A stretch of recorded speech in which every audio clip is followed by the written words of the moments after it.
Hello नमस्कार, आप सभी का बहुत बहुत स्वागत है एक बार फिर से आपके अपने सरकारी न्यूज यूट्यूब चैनल पर। जी हाँ दोस्तों, आज 13 मई दिन बुधवार हो चुका है। जानेंगे हरियाणा की तमाम बड़ी खबरों पर नजर डालेंगे। उससे पहले मैं आपको बताना चाहता हूँ, पहली बार चैनल पर आए हैं तो चैनल को अभी आप सब्सक्राइब जरूर कर लें, एक वीडियो पर प्यारा सा लाइक जरूर करें। तो चलिए इस वक्त की सबसे अहम सबसे बड़ी खबर आ रही है।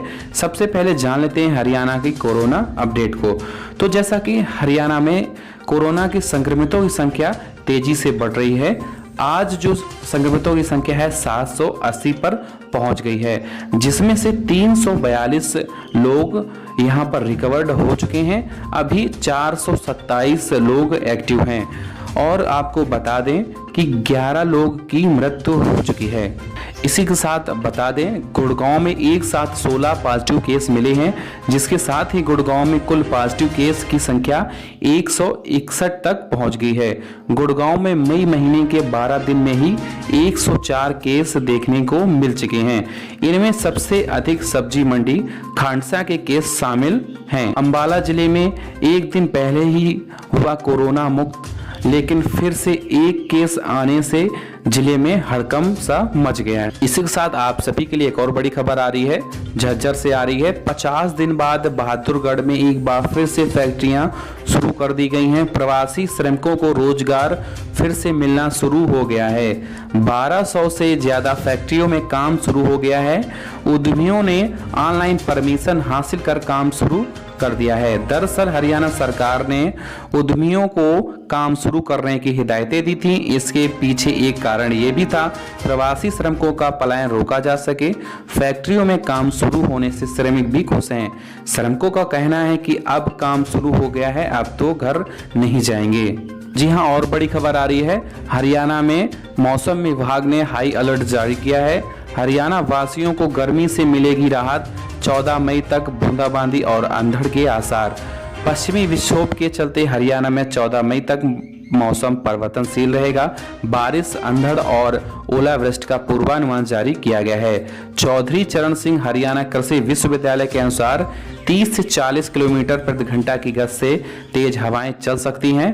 पश्चिमी विक्षोभ के चलते प्रदेश भर में मई माह में 10 दिन के भीतर 3 बार मौसम बदल चुका है। जैसे ही पारा 40 पार होता है, पश्चिमी विक्षोभ सक्रिय हो जाता है। जी हां, एक और बड़ी खबर आ रही है, खट्टर सरकार का बड़ा ऐलान, कंटेनमेंट जोन से बाहर आर्थिक औद्योगिक गतिविधियां शुरू करने के लिए अनुमति दे दी है। हरियाणा के मुख्यमंत्री मनोहर लाल ने कंटेनमेंट जोन से बाहर बंद पड़ी औद्योगिक एवं आर्थिक गतिविधियों को चरणबद्ध तरीके से दोबारा संचालित करने की अनुमति देने की मांग केंद्र सरकार से की है। उन्होंने कहा है कि केवल कंटेनमेंट जोन में ये गतिविधियां न हो, ग्रीन, ऑरेंज व रेड जोन में गतिविधियां चलाने के लिए राज्य सरकार को अपने स्तर पर अधिकृत किया जाएगा। और इसी के साथ एक और बड़ी खबर आ रही है, 3 महीने के बिजली बिल पर नहीं लगेगा कोई सरचार्ज, केवल बेसिक करना होगा अदा। बिजली मंत्री रणजीत सिंह ने दिया है बयान। जो बिजली मंत्री ने बताया कि बिजली विभाग ने लॉकडाउन में आमजन को बड़ी राहत देते हुए 3 महीने की बिजली में घरेलू कनेक्शन के बिल पर कोई भी चार्ज नहीं लगेगा। उपभोक्ताओं को इन 3 महीनों के बाद बिजली का बिल भरना होगा। इसी के साथ जो अगली खबर आ रही है, चंडीगढ़ से आ रही है। चंडीगढ़ के सरकारी स्कूलों में कक्षा 9 और 11वीं की कंपार्टमेंट परीक्षाएं टली।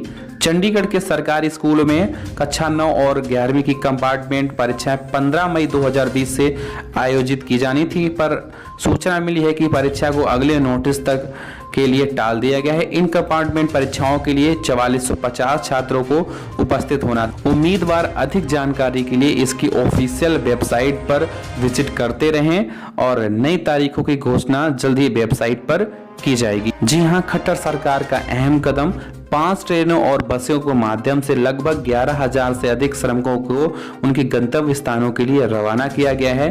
अब तक लगभग हरियाणा से 75,000 प्रवासी श्रमिकों को 1200 से अधिक बसों और 16 ट्रेनों के माध्यम से उनके गृह राज्यों में भेजा जा चुका है।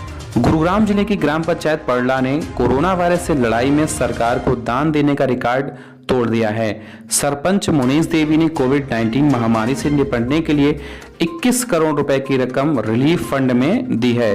उन्होंने इसका चेक मुख्यमंत्री को भेंट किया। इससे पहले प्रदेश की 2 पंचायतें अपने अपने फंड से 10-10 करोड़ रुपए से अधिक रकम दे चुकी हैं। इसी के साथ बात करते हैं SRL जांच रिपोर्ट पर मंथन जारी।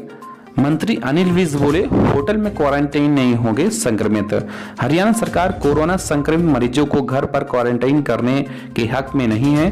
प्रदेश में बढ़ रहे कोरोना के मामलों को देखते हुए सरकार ने यह निर्णय लेने का मन बना लिया है कि संक्रमित पाए जाने वाले व्यक्तियों को आइसोलेशन में सरकार अस्पतालों में ही रखा जाए। इस दिशा में सरकार केंद्र सरकार की गाइडलाइन में संशोधन करने जा रही है। स्वास्थ्य मंत्री अनिल विज ने कहा है राज्यों को अपने हिसाब से संशोधन के आधार लिहाजा हम संशोधन करने पर विचार कर रहे हैं। उन्होंने कहा है कि हरियाणा में पॉजिटिव पाए जाने वाले व्यक्तियों को किसी होटल में भी क्वारंटीन करने की अनुमति नहीं दी जाएगी।